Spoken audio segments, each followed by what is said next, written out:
Nearly a year and a half after a man died in law enforcement custody, recommendations for changes are now under consideration. Tonight, the Citizen Law Enforcement Review Board met in closed session to discuss the death of Earl McNeil and recommendations to sustain findings that a San Diego County Sheriff's deputy violated the department's use of force. News 8's Abby Alford is live at the County Administration Building on the plea for accountability from McNeil's family. Abby?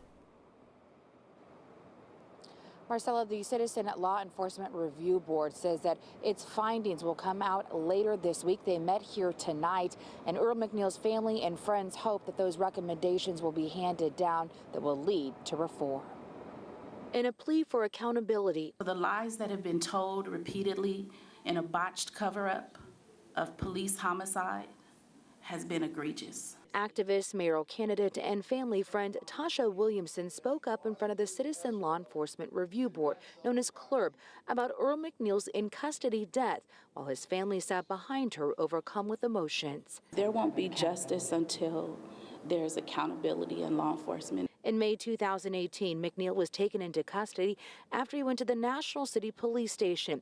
His family says that police told him that he was on drugs and became combative and was placed under arrest. He stopped breathing in the back of an ambulance. The DA cleared the National City officers and deputies. The medical examiner ruled McNeil's death a homicide, and protests continued. McNeil was taken off life support a few weeks later. We need to stop trying to protect these law enforcement officers who cause death and suffering and start holding them accountable. On Tuesday, CLERB reviewed recommendations to sustain findings while in the jail Sally Port.